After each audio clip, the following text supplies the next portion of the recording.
तननिंजतोपि वन्दे गुरो श्री चरणारविन्दं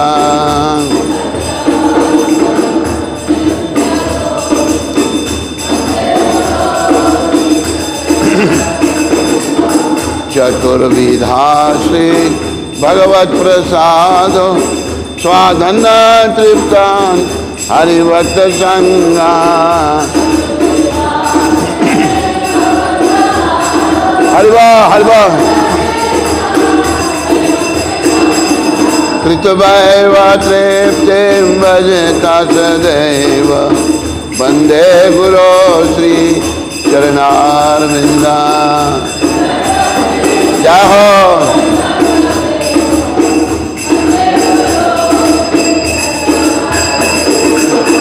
श्री राधिका माधवयोरपारा माधुर्य लीला गुणरूप नाम्ना श्रीरा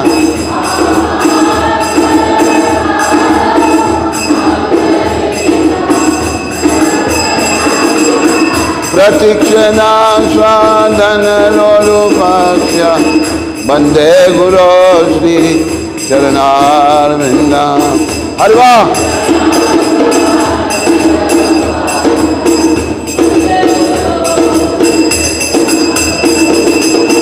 निकुंजयो नो नचिकेशि या निवेद्यो चिरपेक्षणीया अरे बोलो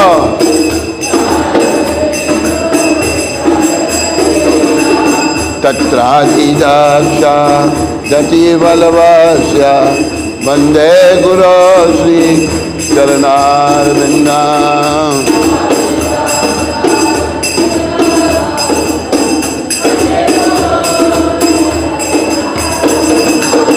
साक्षात् हरित्वेन समस्त शास्त्रे रुक्तस्तथा भाव यतएव सर्वे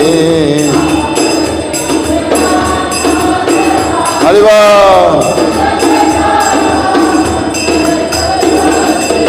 किंतु प्रभो या प्रिय एव तस्य वन्दे गुरो श्री चरणारविन्दं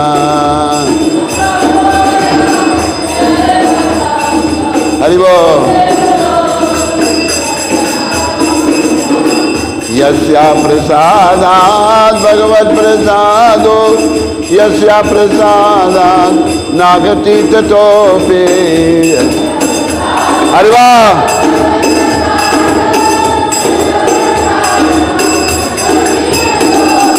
ध्यायन्तु मां सत्या यस्या ते संध्या वन्दे गुरो श्री चरणारविन्दं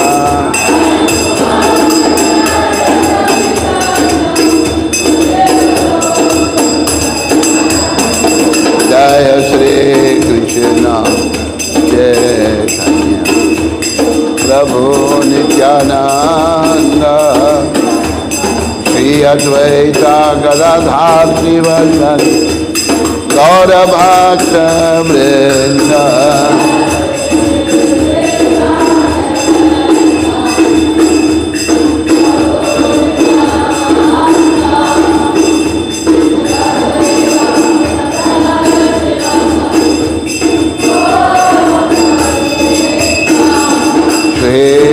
कृष्ण चैतन्य प्रभु नित्यानंद श्री अद्वैता गदाधर शिवासादि गौरभक्त वृंद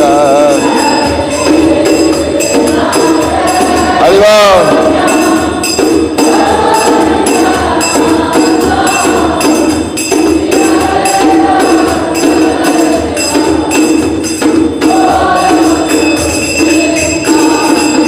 हरे Krishna Krishna Krishna Hare Hare Hare Ram Ram Ram Hare Hare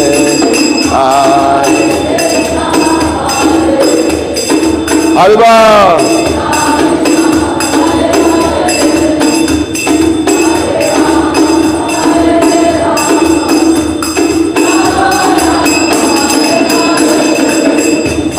Hare Krishna, Hare Krishna, Krishna Krishna, Hare Hare, Hare Rama, Hare Rama, Rama Rama, Hare Hare.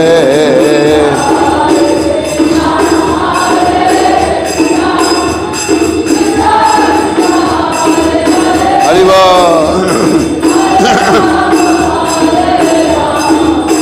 Haribo, Haribo. Hare Krishna, Hare Krishna, Krishna Krishna, Hare Hare, Hare Rama, Hare Rama, Rama Rama, Hare Hare. Haribo.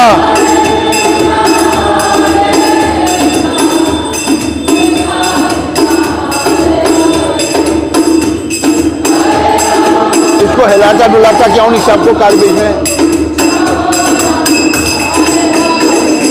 Hare Krishna, Hare Krishna, Krishna Krishna, Hare Hare, Hare Rama, Hare Rama, Rama Rama, Hare Hare. Haribo, Haribo, सारे वाला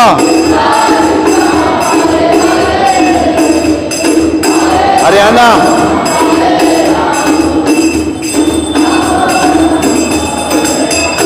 Hare Krishna, Hare Krishna, Krishna Krishna, Hare Hare, Hare Rama, Hare Rama, Rama Rama, Hare Hare.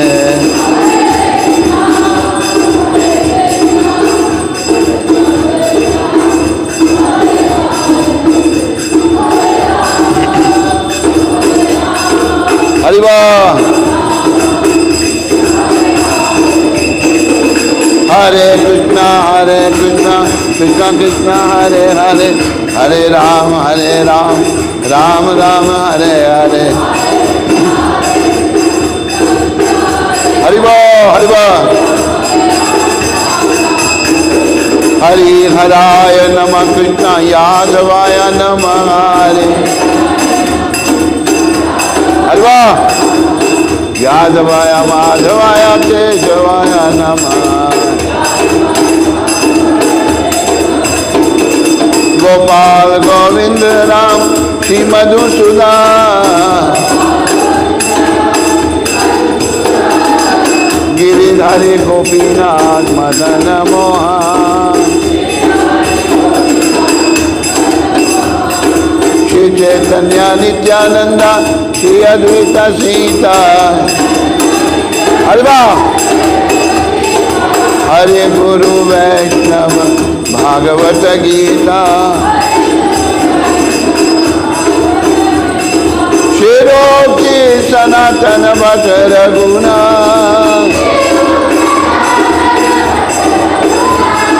Shri Jiva Gopal Bhatt Dasara Guna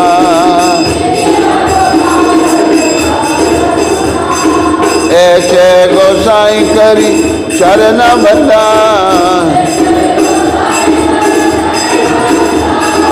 जहाँ होते बिघन नाश अभिष्टा पूरा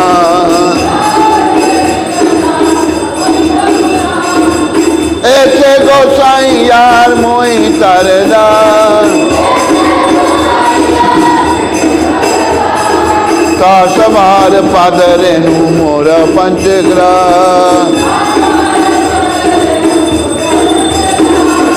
कांधेरा चरण से भी भक्त सनेवा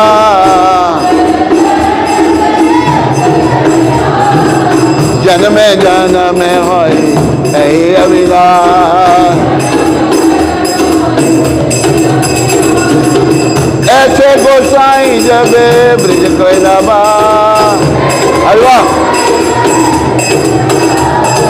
राधा कृष्णा नित्य लीला कलीला प्रकाश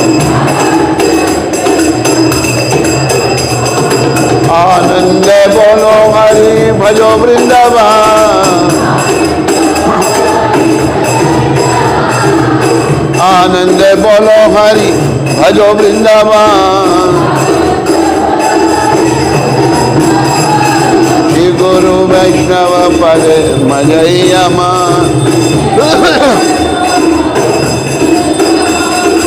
श्री गुरु वैष्णव पाद पद्म करिया।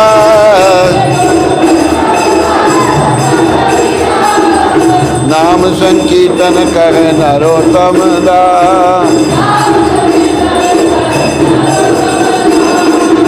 नरोत्तम दास जय नरोत्तम दास। पतिता पावन नरोत्तम दास। निताय गौरंगा निताय गौरंगा। हरि वाह। निताय गौरंगा गौर हरे। जय सच्चिनंदन गौर हरे।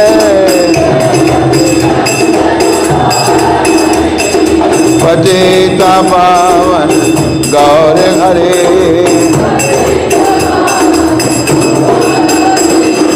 युगावतारी गौर हरे।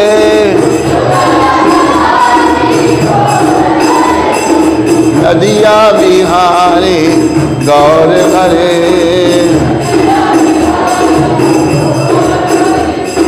कलिमलहारी गौर हरे।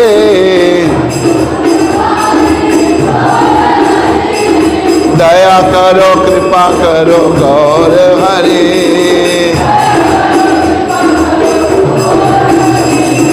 मैं बड़ा पतित गौर हरे। मैं अति दयालु गौर हरे। परम कृपालु गौर हरे।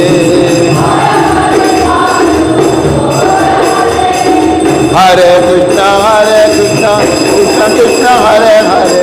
हरे राम राम राम हरे हरे। हरि वाह।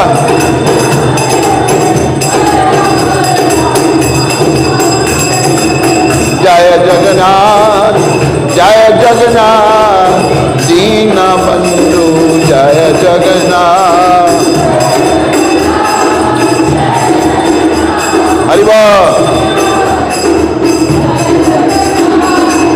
जय बलदेव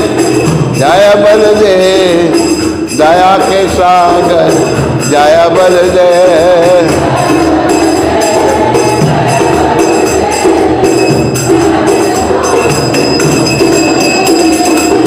जय सुभद्रा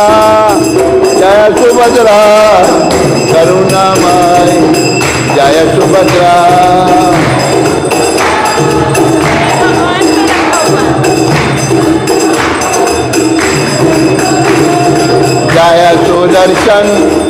जय सुदर्शन भक्तों के रक्षक जय सुदर्शन। हरि वाह।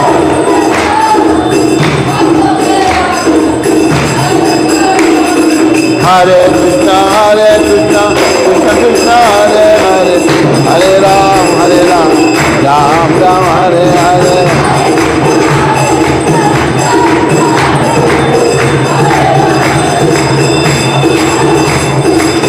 कृष्णा कृष्णा कृष्णा कृष्णा कृष्णा कृष्णा कृष्णा है।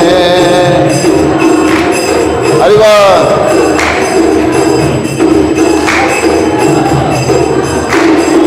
कृष्णा कृष्णा कृष्णा कृष्णा कृष्णा कृष्णा कृष्णा है। कृष्णा कृष्णा कृष्णा कृष्णा कृष्णा कृष्णा रक्षा मां। कृष्णा कृष्णा कृष्णा कृष्णा कृष्णा कृष्णा रक्षा मां। हरि वाह। कृष्णा कृष्णा कृष्णा कृष्णा कृष्णा कृष्णा पाहि मां। कृष्णा कृष्णा कृष्णा कृष्णा कृष्णा कृष्णा पाहि मां। राम राघव राम राघव राम राघव रक्षा मां। जय राम राघव राम राघव राम राघव राम राघव रक्षा मां। कृष्णा केशव कृष्णा केशव कृष्णा केशव पाहि मां। कृष्णा केशव कृष्णा केशव कृष्णा केशव पाहि मां। हरि बोल। वंदे कृष्णानंद कुमारा नंद कुमारा मदन गोपाला मदन गोपाला मोहन रूपा मोहन रूपा नंद कुमारा। जय जय देव हरि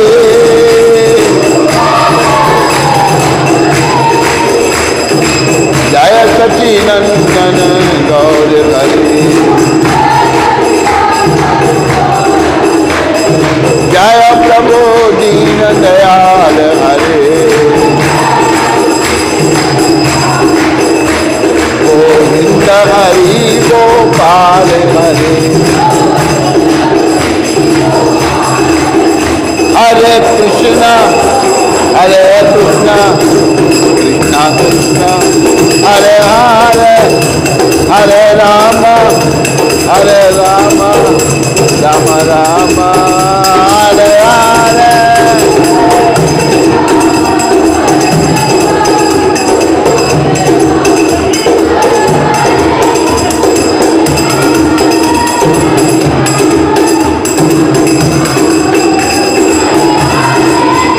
निताय गौर हरि बोल हरि बोल हरि बोल हरि बोल हरि बोल।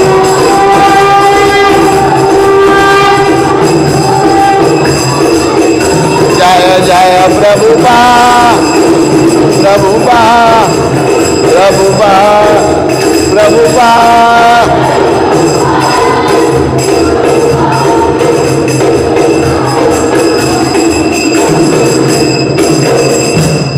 निताय गौर प्रेमानंदे निताय गौर प्रेमानंदे निताय गौर प्रेमानंदे। हरि बोल हरि बोल हरि बोल। प्रिय युगलेश्वर श्री गौर राधा कृष्ण भगवान श्री श्री सीताराम लक्ष्मण हनुमान श्री श्री नृसिंहदेव प्रहलाद महाराज श्री श्री जगन्नाथ बलदेव सुभद्रा माता श्री श्री सुदर्शन चक्र जी महाराज हरि बोल। श्री श्री गौर निताय पंच तत्व। यदि आप चाहें तो अपने शुद्ध भक्त श्रीला प्रभुपाद जी की प्रसन्नता के लिए हम सब पर ऐसी कृपा करें ताकि हम सब हरिद्वार कटरा अमृतसर जम्मू श्रीनगर हल्दूचौड़ हल्द्वानी देहरादून बटाला चामुंडा रिट्टी दरभंगा फ्लैग सिंगापुर बेसू पत्नीटाप नव मंदिर निर्माण योजना के कार्यक्रम को शीघ्र प्रारंभ कर सकें। बोलो श्री गौर राधा कृष्ण भगवान नव मंदिर निर्माण योजना की। नमस्ते नरसिंहाय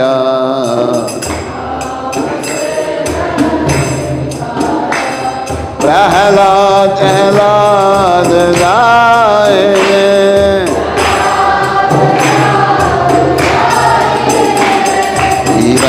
हिरण्याकाशे पुरवक्ष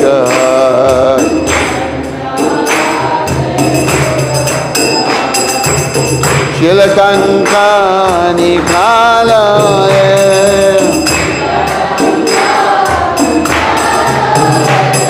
इतो न सिंगा पर तो न सिंगा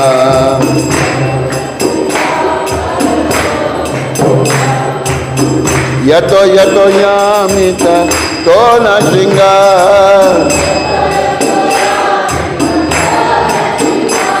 बाहे न सिंगा हृदय न सिंगा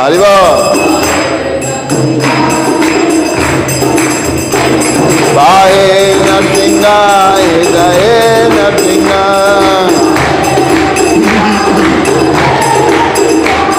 नरसिंहमणि चरणां प्रपदा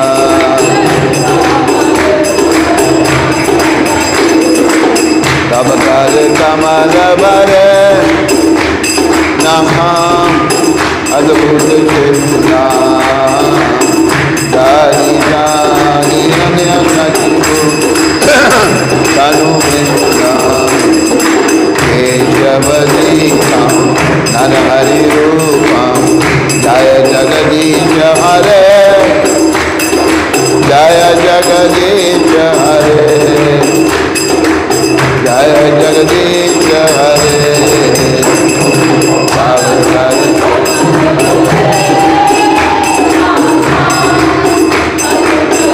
हरि बोल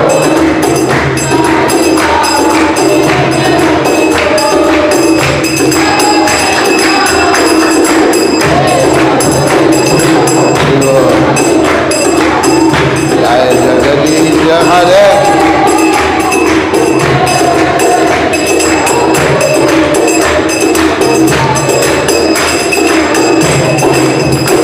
जय नरसिंह जय नरसिंह जय प्रहलाद महाराज जय प्रभुपाद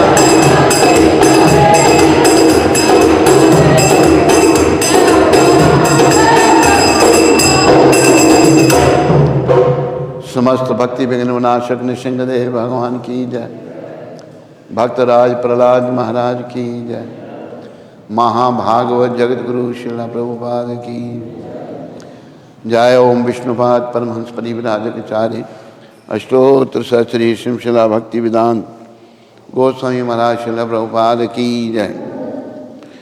जय ओम विष्णुपाद परमहंस परिव्राजकाचार्य अष्टोत्तर सहस्री शिला भक्ति सिद्धांत सत्य ठाकुर महाराज प्रभुपाद की जय।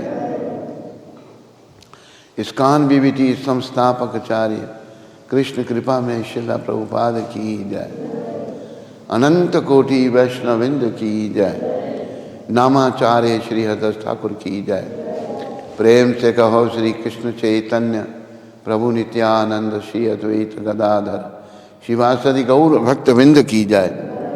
श्री श्री गौर राधा कृष्ण गो गोपीनाथ श्याम कुंड राधा कुंडगिरी गोवर्धन की जय।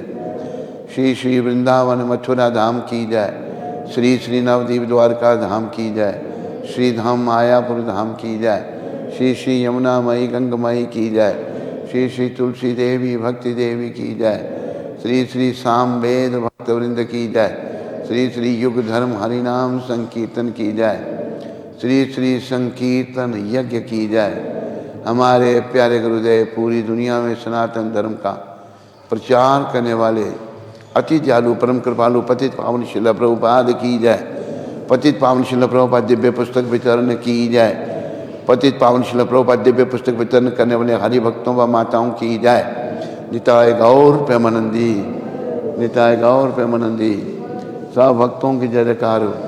सब भक्तों की जय जयकार हो। गुरु और गौरांग की जय जयकार हो।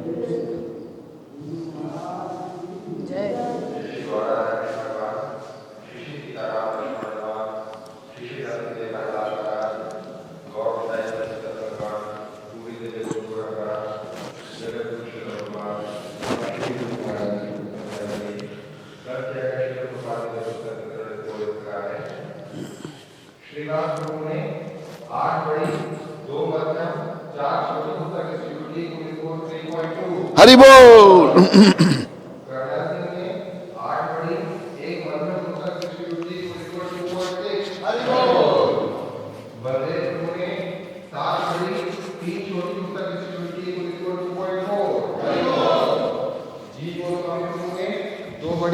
दो मध्यम और 5 छोटी पुस्तक डिस्ट्रीब्यूट की, कुल स्कोर 1.5। हरि बोल।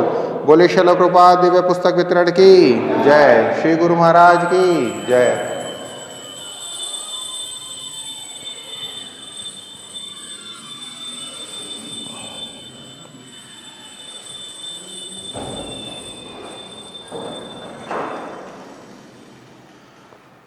हरे कृष्णा।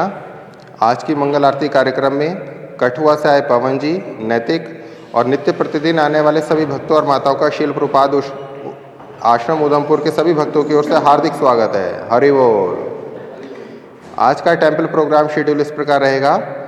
तुलसी आरती अर्चन पवन प्रभु, दर्शन आरती करनाल सिंह, गुरु पूजा शेखत, श्रीमद् भागवतम कक्षा प्राणेश्वर प्रभु, संध्या आरती शेखत, भगवद गीता कक्षा हरिनाम प्रभु, शयनार्थी परीक्षित। हरि बोल।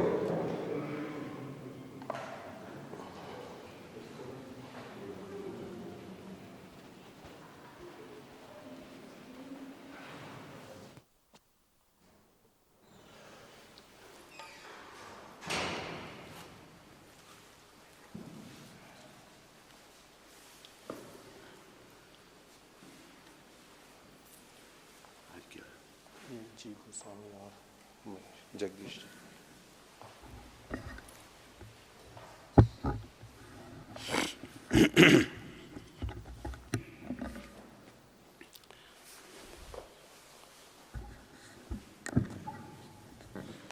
हरे कृष्णा हरे कृष्णा कृष्णा कृष्णा हरे हरे, हरे राम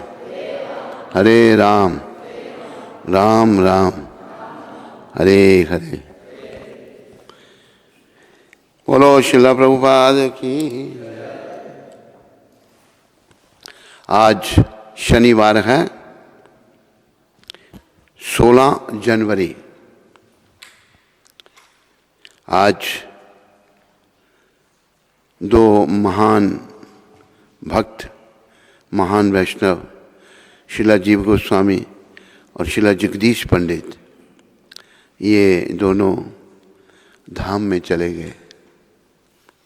आओ पहले इनकी स्मृति में भजन गा लें, फिर इनके जीवन पर चर्चा करते हैं और फिर आगे बढ़ते हैं।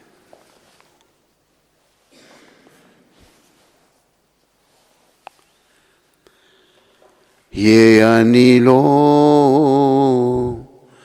प्रेमाधन करुणा प्रचो, ये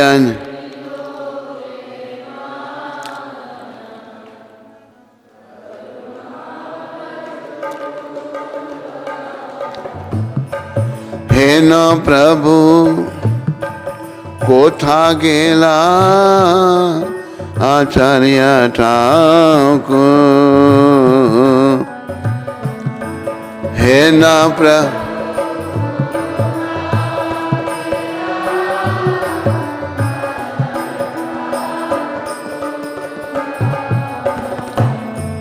कहाँ मोरा स्वरूप रूपा, कहाँ सनाता, कहाँ मोरा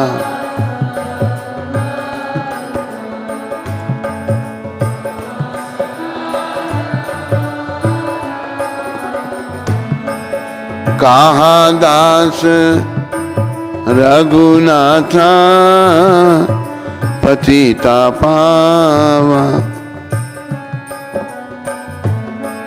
कहाँ दा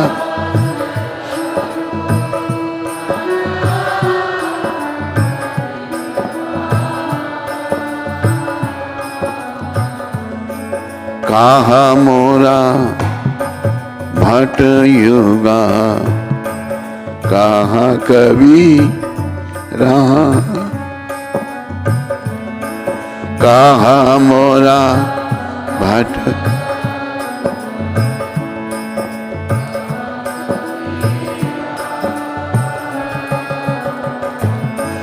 एका काले कोठा गेला गौरा नटरा,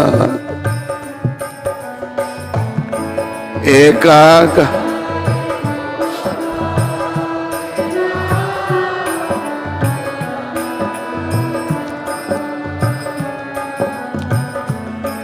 पाषाणे कुटीबो माथा अनिले पाशिवो पाषाणे कुटी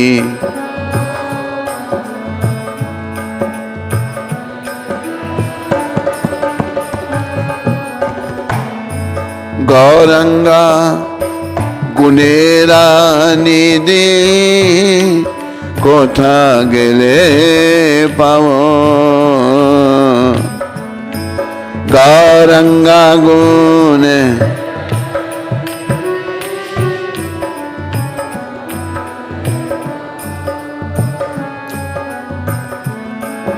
सेई सवा संगीरा संगे ये कोई लो विला सेई सवा संगीला संगे ये कोई लो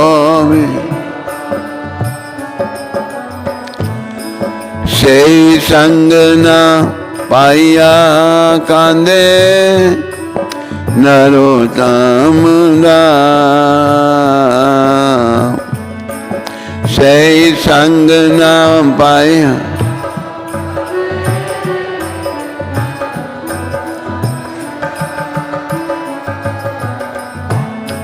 ये अनिलो प्रेमाधान करुणा प्रचु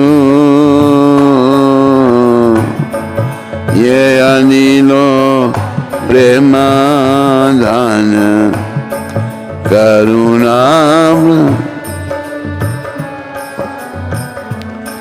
हे न प्रभु कोथा गेला आचार्य ठाकुर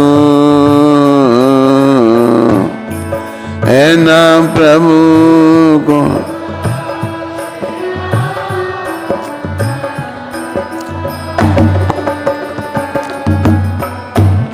जय आचार्य ठाकुर जय आचार्य ठाकुर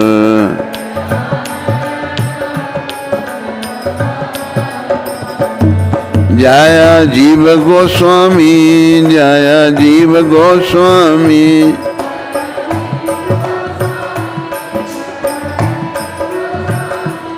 जय जगदीश पंडित जय जगदीश पंडित जय जग प्रभुपाद प्रभुपाद प्रभुपाद प्रभुपाद जय जय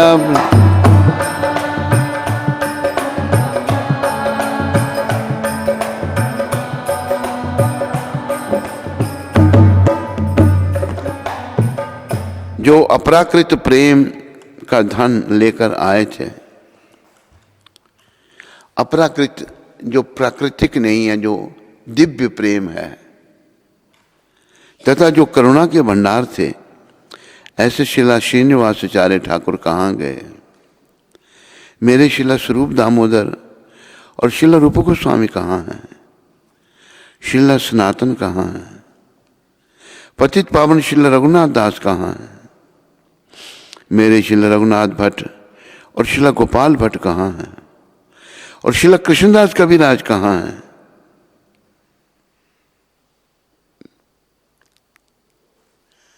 महानर्तक श्री श्री गौरांग महाप्रभु एकाएक कहाँ चले गए?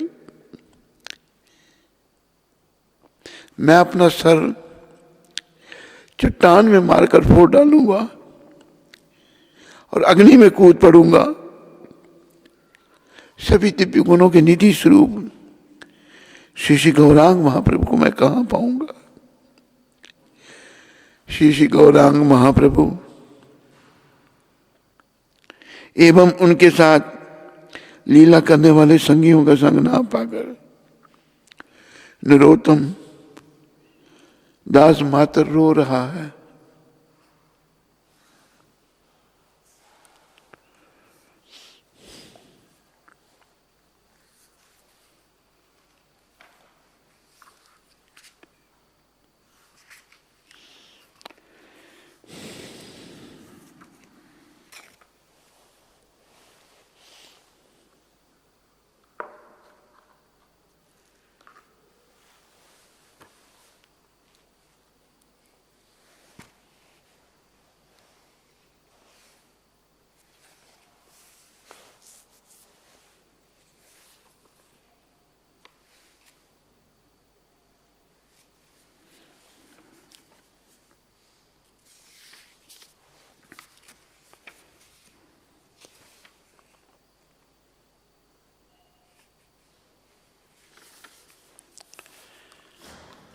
श्रीला जगदीश पंडित।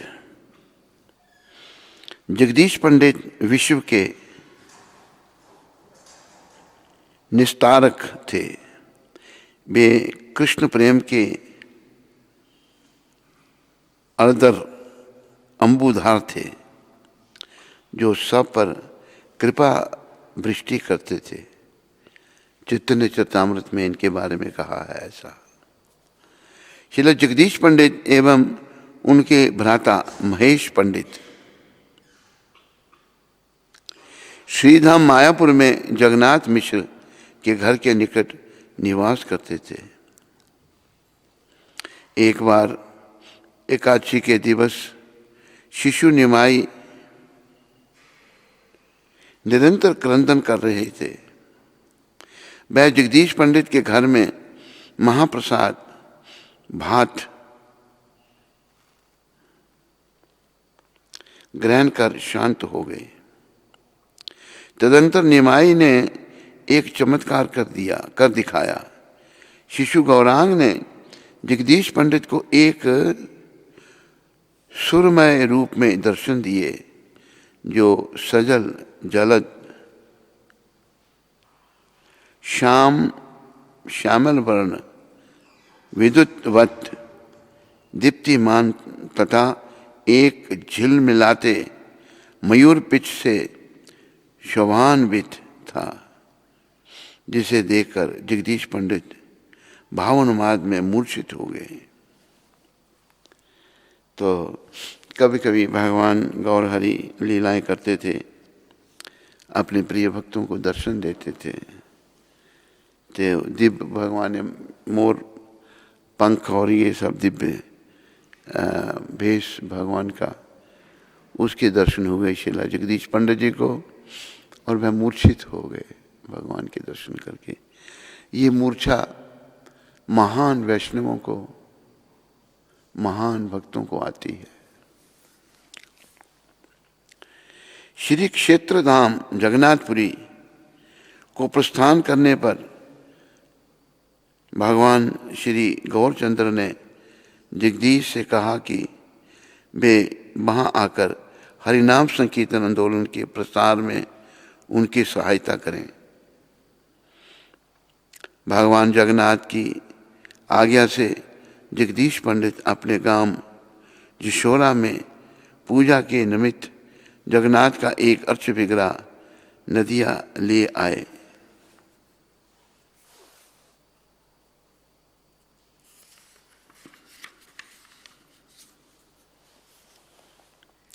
श्री कृष्ण की नित्य लीला में जगदीश पंडित चंद्रहासा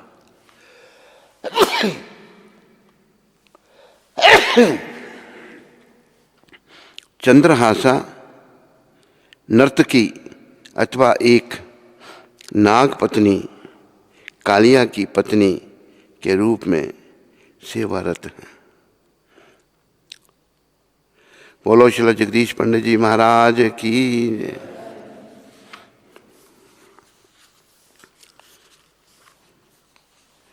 श्रीला जीव गोस्वामी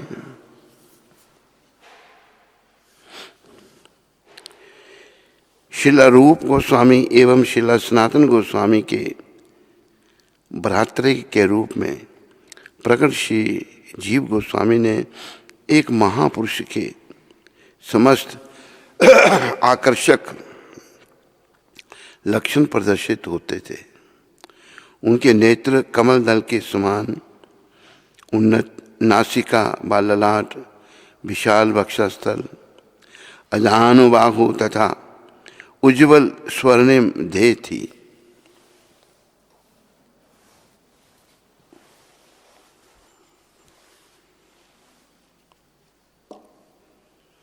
हरे कृष्णा। हरे सारे बोलो बच्चों।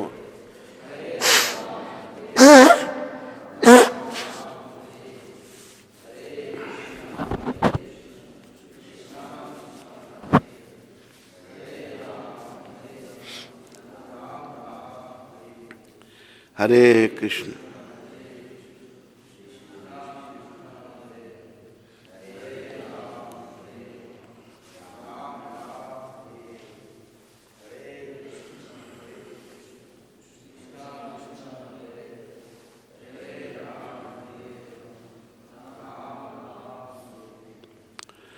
तो हमारी ये जो संप्रदाय है, ये जो 6 गोस्वामी आप देखते हैं, उनमें शिला जीव भी एक हैं।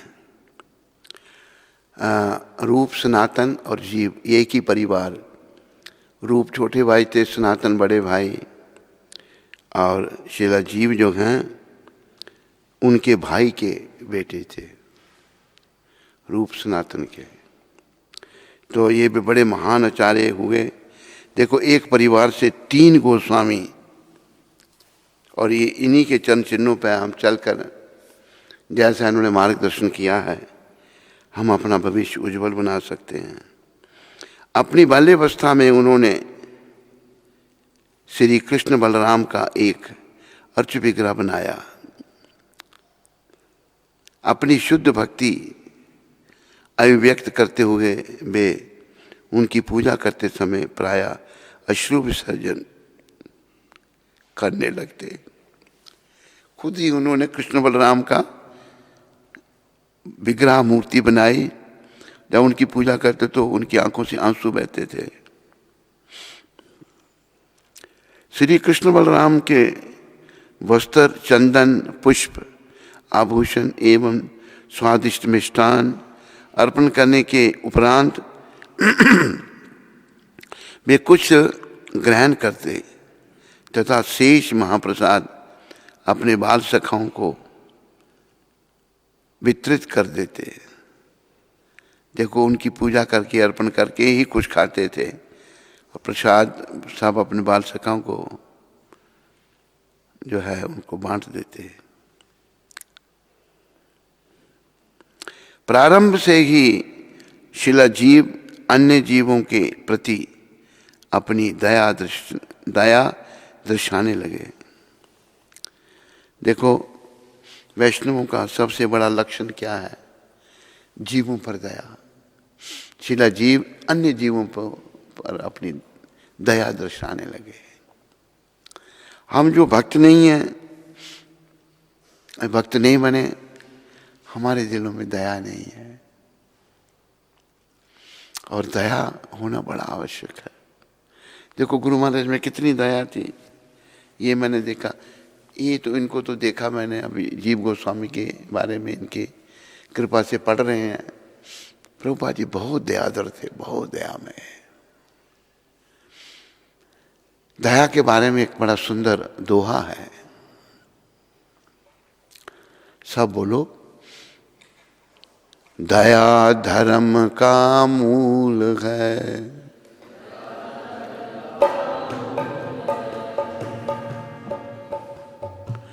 पाप मूल अभिमान।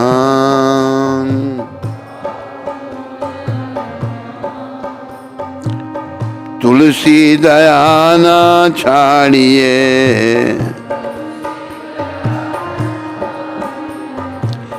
जब लग घट में प्राण।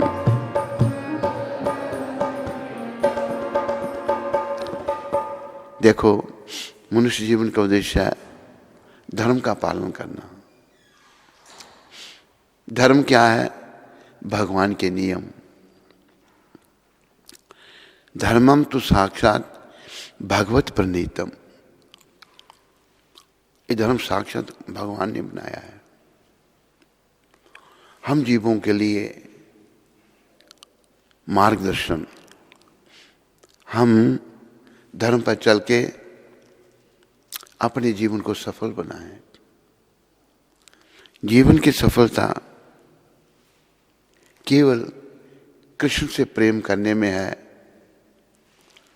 और अंते नारायण स्मृति हो, अंत में हम भगवान का नाम लेते हुए देह का त्याग करें, ये जीवन का उद्देश्य है और कोई उद्देश्य नहीं है।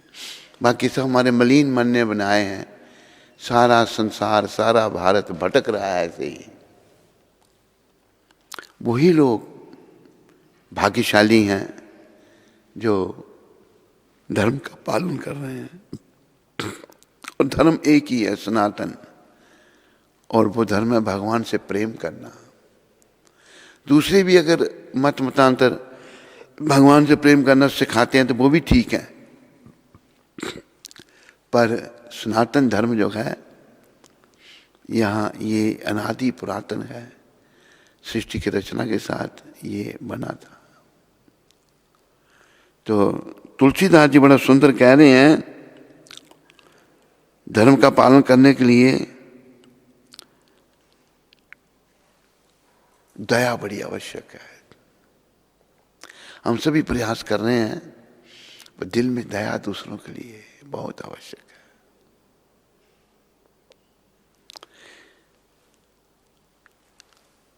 और प्रायः हमारे दिलों में दया नहीं है, अभिमान है। दया क्यों नहीं है? अभिमान के कारण हम दयालु नहीं हैं। हमारे दिलों में दया नहीं है। तो अभिमान को पाप की जड़ कहा है, दया को धर्म की जड़ कहा है, मूल जड़। दया धर्म का मूल है। जो सनातन धर्म है उसकी जड़ है दया। और जो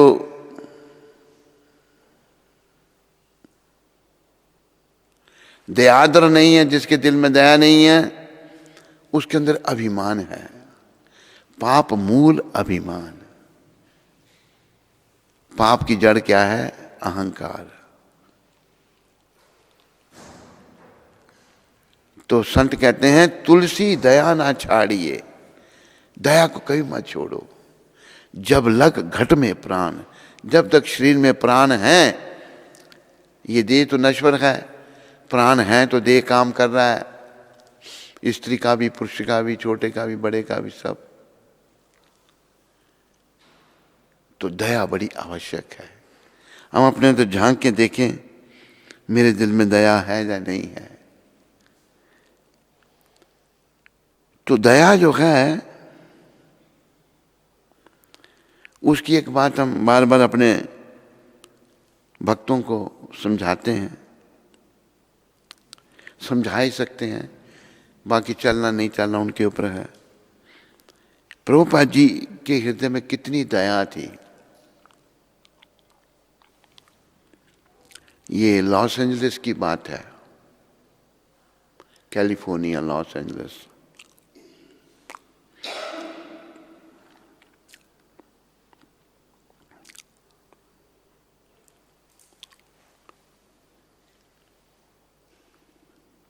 वहाँ एक भक्त आया, पहले वो मंदिर में रह चुका था, अध्यक्ष के पास आया, प्रेसिडेंट के पास आया, कहते मैंने मंदिर में रहना है।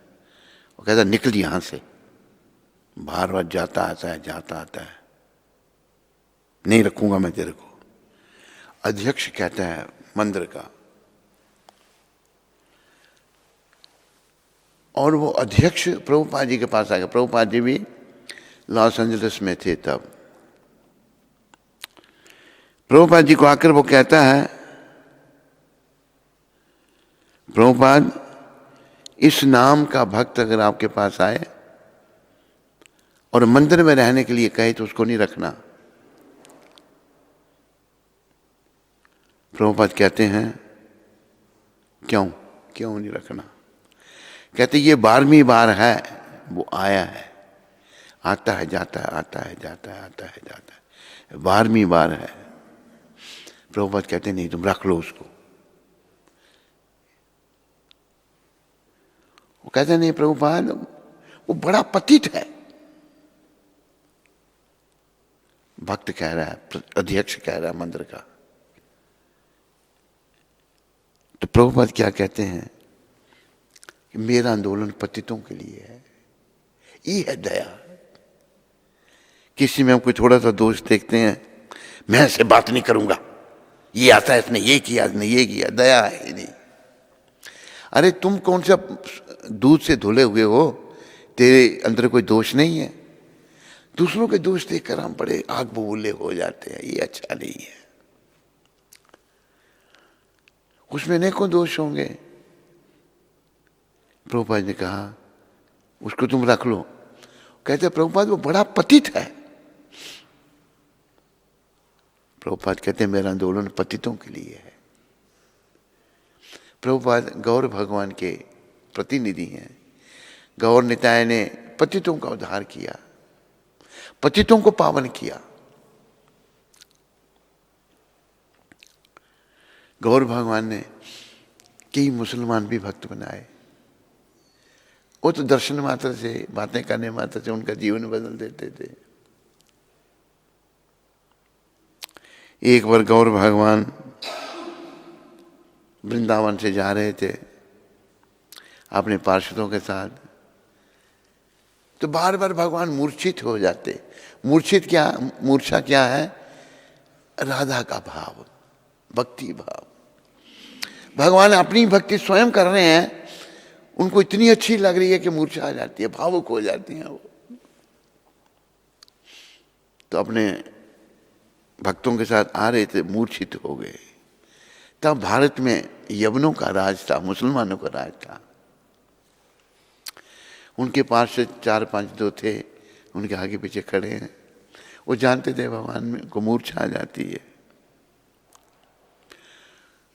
उस समय का जो यवन राजा था, उसका बेटा राजकुमार अपने धर्मगुरु मौलवी जो भी होंगे 5-7 जने, वो उन्होंने देखा। जब भगवान को देखा उन्होंने, भगवान मूर्छित पड़े हैं, बेहोश पड़े हैं। उन्होंने अपने विचार के अनुसार सोचा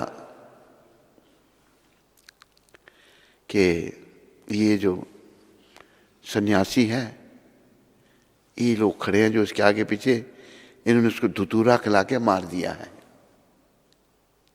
अपने दिमाग से कुछ भी सोच लो तुम। उन्होंने क्या किया, उन सबको बंदी बना लिया। तुम लोगों ने इनको मार दिया है, सन्यासी को धतूरा खिला के, उसके धन सब लूट लिया है, हम तुम सबको मार देंगे। बंदी बना लिए, सब घबरा गए। कुछ बंगाली थे, एक हरि सिंह वहीं कहीं के थे, मथुरा के, सब कांपने लग पड़े। हरि सिंह जी ने कहा नहीं भाई, हमने इनको कुछ नहीं किया, ये हमारे भगवान हैं, इनको मूर्छा ही है। नहीं, तुम लोग झूठ बोल रहे हो, हम तुमको मार देंगे। उनका राज था, मार देते थे, किसी को मार देते थे। तो भगवान की मूर्छा भंग हुई। भगवान उठ के बैठ गए कि देखो इन्होंने आपको धतूरा खिला के मार दिया था, हम सबको मार देंगे, और आपके पैसे लूट लिए इन्होंने। गौर भगवान कहते हैं मेरे पास कुछ है ही नहीं, त्रिलोकीनाथ भगवान ये मेरी सेवा करते हैं, और मुझे मिर्गी का रोग है। अभी उनको क्या बताएं भगवान, वो क्या समझेंगे कि ये भगवान के सिमरन से जो मूर्छा आती है ये क्या चीज़ है। कि मुझे मिर्गी का रोग है, और जब मैं बेहोश हो जाता हूँ यही मेरी सेवा करते हैं। झट उनको उतारा हो। तो भगवान ने फिर उनसे वार्तालाप किया। उनके धर्मगुरु राजकुमार से, वो पठान थे, पठानों का राज रहा। उस सभी भगवान के अनुयायी बन गए, सभी वैष्णव बन गए। किसी को रामदास, किसी को कृष्णदास, सबको नाम दिए भगवान ने। आज भी उनके वंशज चले आ रहे हैं, पठान वैष्णव। ये हमारे गौर भगवान थे। तो गौर भगवान ने सब पर दया की, बहुत दयालु। हमने भी दया है नहीं हमारे अंदर, हम निर्दयी हैं अपने दुष्कर्मों के कारण। हम दोष तो दूसरों पर देते हैं, मेरा ऐसा वातावरण में जन्म हुआ, मैं ऐसा बन गया। कर्म हमारे भी हैं। अगर हम अच्छे वातावरण में जन्म लेते, ये भी हमारे कर्म हैं। हो सकता है वो ऐसा कर्म वातावरण हमारे सहाय हो जाए, हमें भक्ति का दान दे दे। ऐसा होता है। तो दया दया लानी है अंदर। किसी में कोई दोष, अरे हम सब दोषों से भरे पड़े हैं, दोष ही दोष हैं। जैसे शिला सुखदेव महाराज ने भागवत में कहा, परीक्षित जी को भागवत सुना रहे हैं सुखदेव जी महाराज, कलो दोषे निधि राजन। ये राजन, ये कलयुग जो है दोषों का समुद्र है, निधि है, बड़े दोष है इसमें। भागवत में लिखा है दोष ही दोष है। अस्ति ही एक महान गुना, लेकिन एक महान गुण भी इसमें है। महान गुण क्या है? महान गुण है कीर्तनादेव कृष्णस्य। केवल हरे कृष्ण कीर्तन करने से मुक्त संगा परम व्रजेत। जीव को हरे कृष्ण कीर्तन करने से, हरे कृष्ण कृष्ण कृष्ण हरे हरे राम राम राम, उसको परम गति मिल जाती है। ये इस कलयुग का गुण है बस। इसलिए परीक्षित महाराज ने कलयुग को छोड़ दिया था। परीक्षित महाराज मारने लगे थे कलयुग को। कलयुग एक काले रंग का व्यक्ति, राजा के वस्त्र पहन रखे हैं उसने, और एक गाय को मारने जा रहा है। तो परीक्षित महाराज ने देख लिया, उन्हें ठहर शठ, तू कौन है मेरे राज्य में गाय को मारने वाला? कलयुग ने देखा, उसने छोड़ दिया, हाथ खड़े कर दिए। कौन है तू? बोला मैं कलयुग हूं। क्या मतलब तुम्हारा कलयुग? कभी मेरा समय आ रहा है, मेरे समय में यही काम होंगे। तो परीक्षित महाराज कहते हैं मैं मार दूंगा तेरे को। मार सकते थे, इतनी शक्ति थी। कलयुग कहता है मैं 4 जगहों पर रहता हूं। नहीं, ये नहीं पहले कहा है, मैं गलत कह रहा हूं। बोला कि मेरे में दोष तो बड़े हैं। कलयुग कहता है राजा के भेष में, काले रंग का, उसका भी देह है, शरीर है, पर मेरे में एक गुण भी है। मेरे समय में जो कृष्ण का नाम लेगा, जो हरे कृष्ण कीर्तन करेगा, उसको सहज में ही भगवान मिल जाएंगे।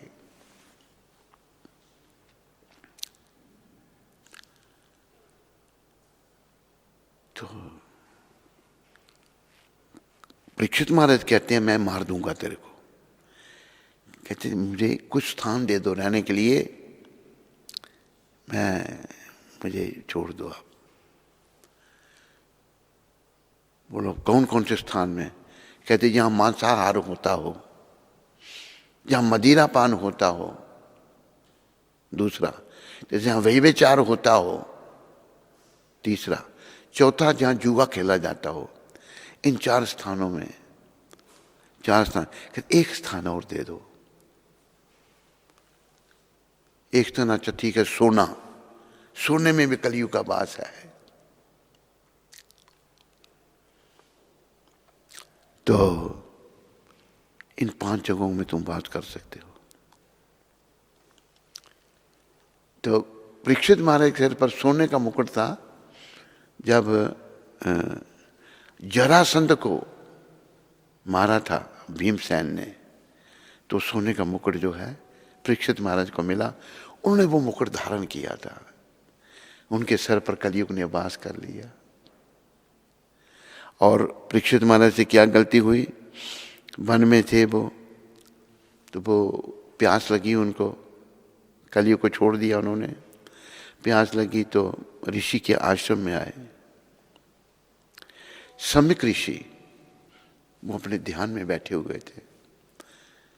तो उनको प्यास लगी, तो पानी पानी। राजा बड़ी हस्ती होती है, बड़े धर्मात्मा राजा थे परीक्षित महाराज, बड़े महान थे। लेकिन ऋषि जो हैं वो अपनी समाधि में थे। उनको कलयुग मुकुट में वास कर रहा था, सोने का मुकुट था, जरासंध का मुकुट था। तो उनको क्रोध आ गया कि मुझे देखो पानी नहीं दे रहा ये। एक मरा हुआ सांप था, उठा करके उन्होंने सम्यक ऋषि के गले में डाल दिया।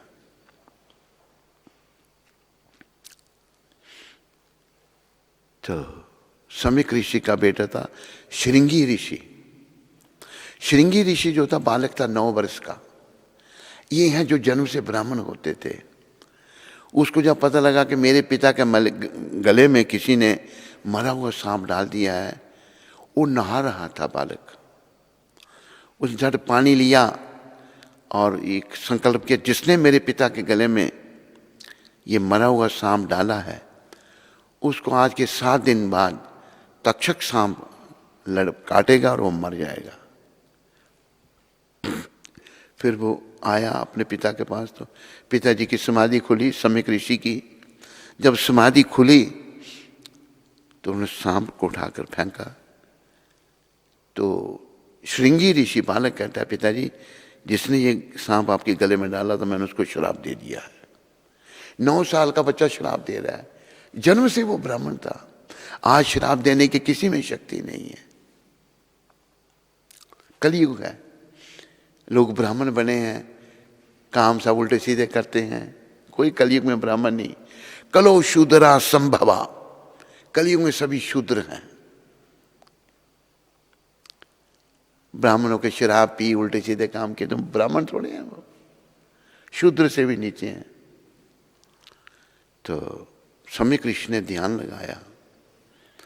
जब ध्यान लगाया, किसको श्राप दिया मेरे बेटे ने, देखा तो परीक्षित महाराज। जो कहते बड़े दुखी हुए वो। उन्होंने, तुम बालक तूने बिना सोचे श्राप दे दिया। वो हमारे धर्मात्मा राजा थे जो प्रजा का पालन अपनी संतान की तरह करते थे। अगर उनसे छोटी सी गलती हो गई तूने श्राप दे दिया, बहुत बड़ा अपराध किया तूने। नहीं सोचा, बालक ने देखा कौन है, पूरी बात नहीं जानी। सूचित किया गया परीक्षित महाराज को कि मेरे बेटे ने आपको श्राप दे दिया है। प्रभुपाद लिखते हैं, अगर परीक्षित महाराज चाहते तो श्राप को लौटा सकते थे। वो बड़े धर्मात्मा थे। जब माँ उत्तरा के घर में जब वो थे तो अश्वत्थामा ने ब्रह्मास्त्र छोड़ा था उनको मारने के लिए, लेकिन ब्रह्मास्त्र से रक्षा करने के लिए भगवान ने उत्तरा के घर में प्रवेश करके परीक्षित महाराज की रक्षा की थी माँ के घर में। इसलिए उनका नाम परीक्षित पड़ा, भगवान ने उनकी रक्षा की थी। इतनी महान आत्मा थे। लेकिन उन पास जाना तो है दुनिया से, पता लग गया 7 दिन के बाद जाना। सारा राजपाट सब कुछ छोड़ दिया और गंगा की तरफ चल पड़े। हस्तिनापुर दिल्ली चल पड़े। गंगा किनारा है शुकताल, यहाँ पर चले गए। ऋषि मुनि इकट्ठे हो गए, हाहाकार मच गया कि धर्मात्मा राजा को श्राप दे दिया एक बालक ने। सब इकट्ठे हो गए वहां पर। तो परीक्षित महाराज 7 दिन है, उन्हें सबको पूछा 7 दिन के बाद मैं मरूंगा, मुझे क्या करना चाहिए। तो देव संयोग से वहां पर सुखदेव महाराज आ गए। सुखदेव 16 वर्ष के थे, जो जन्म से ही भक्त थे, जिन्होंने अपने पिता से भगवान व्यास देव से सारी भागवत का श्रवण किया था। उन्होंने कहा, राजन आप भागवत का श्रवण करो। अच्छा, 7 दिन एक ही जगह बैठ करके सुखदेव महाराज को बड़े सिंहासन पर बिठाया गया, जो 16 वर्ष के थे। बड़े बड़े ऋषि मुनि वर्णन आता है, वहां पर नारद जी भी आए, व्यास भी आए, सब आए, हजारों ऋषि मुनि इकट्ठे हो गए। तो सुखदेव जी के मुखारविंद से भागवत कथा सुनी। तो 3 दिन जब भागवत कथा सुनी तो परीक्षित महाराज कहते हैं, ये ब्राह्मण देवता, मुझे भी मृत्यु का भय नहीं रहा। हम सब मृत्यु से भयभीत हैं। 3 दिन के बाद कथा सुनने के बाद मुझे मृत्यु का भय नहीं है। 7 दिन कथा सारी सुनाई उन्होंने। संक्षेप में कथा का बड़ा विस्तार है। सुखदेव जी ने सार सुनाया सारा। तो 7वें दिन तक्षक सांप जो है, एक उड़ने वाले सांप के उसके रूप में आया और परीक्षित महाराज को जो है डसा और उनका शरीर अग्नि से भस्म हो गया। तो दया की बात हो रही थी। अगर हमें धर्म का पालन करना है तो दया अपने अंदर लानी है। पहले दया क्यों चली जाती है? ये अभिमान क्यों आता है? अभिमान इसलिए आता है कि हमारा मन विषय विकारों में लगा हुआ है। ये कई बार मैं कहता हूं, पुरुष स्त्री का चिंतन कर रहा है, स्त्री पुरुष का चिंतन कर रही है। कब हम विषयों को भोगें? इसलिए कहा है ना, विषयों के राही अब रुक जा, चोला मिला तुझे इंसान का। विषयों के राही अब रुक जा, चोला मिला तुझे इंसान का। इसी में मिलेगा तुझे बांबरे, छुपा हुआ राज भगवान का। इसी में मिलेगा तुझे बांबर, छुपा हुआ राज भगवान। विषय विकारों को हमने हर योनि में भोगा। क्या पशु पक्षी विषय नहीं भोगते? बिना भेदभाव के। कई बार कहता हूं मैं, माँ भी पत्नी, बहन भी पत्नी, बेटी भी पत्नी, ये विषयों की बात है पशुओं के लिए। चाहे वो सूअर कुत्ते को बड़ी, ये उनकी जोनी बड़ी गंदी है, सूअर की जोनी, और कुत्ते की जोनी जो है ये बड़ी नीच जोनियाँ बताई हैं। स्पर्शी है, इनको छू कर नहाना पड़ता है। सूअर कुत्ते का यही है, माँ भी पत्नी, बहन भी पत्नी, बेटी भी पत्नी। सूअर का भी यही हाल है। तो इतनी नीच जोनियों में भी विषय विकारों की उपलब्धि है। तो ये मनुष्य शरीर इसके लिए नहीं है। इसी से सारी बीमारियां पैदा हुई हैं। काम से क्रोध, क्रोध से मोह, मोह निरंतर संसार में बना रहता है। मोह से लोभ, लोभ से अहंकार आ जाता है। अहंकारे मत होइया। श्री नरोत्तम ठाकुर कहते हैं, जो अहंकारी जीव है वो पागल हो जाता है और ठीक तरह से सोच नहीं सकता। तो हम सब पागल हुए पड़े हैं संसार में विषय विकारों के चिंतन के कारण। देहात्मक बुद्धि अपने आप को शरीर समझ लिया है। अहंकार जीव को आता है, अगर ये बहुत बड़ा शत्रु है जीव का। ये हमारे और भगवान के बीच में दीवार है। ये दीवार, अहंकार रूपी दीवार नहीं हटेगी। विद्युता मेरे में आ गई, लेकिन अहंकार आ गया तो समझो विद्युता किसी काम की नहीं। किसी को मैं कुछ बताऊंगा तो कोई असर नहीं होगा, क्योंकि अहंकार युक्त शब्द है मेरे। अभी जैसे बड़े बड़े भागवत के प्रवक्ता हैं, किसी की फीस है, कोई लेता है कथा करने के 12 लाख, कोई लेता है कथा के 25 लाख, कोई लेता है कथा के 17 लाख। भागवत को बेच रहे हैं। बड़े लोग सुनते हैं उनको, ना सुनने वाले पर कोई असर है, ना सुनाने वाले पर कोई असर है। भागवत तो कंठस्थ कर लिया, बोलना सीख लिया, लेकिन उसको व्यवसाय बना लिया, प्रोफेशन बना लिया। हमारे दादा गुरु ने, श्री भक्ति सिद्धांत प्रभुपाद ने कहा है, जो भागवत को प्रोफेशन बनाता है, व्यवसाय बनाता है, उसे पेट पालने के लिए भागवत कथा करता है, वो कहते हैं इससे अच्छा है कि वो भंगी बन जाए, भंगी बन के झाड़ू लगा के अपना पेट पाले। ये प्रवक्ता बनना, पैसे लेना, ये ठीक नहीं। ये नरक का द्वार है। ऐसा करना नरक में जाना है।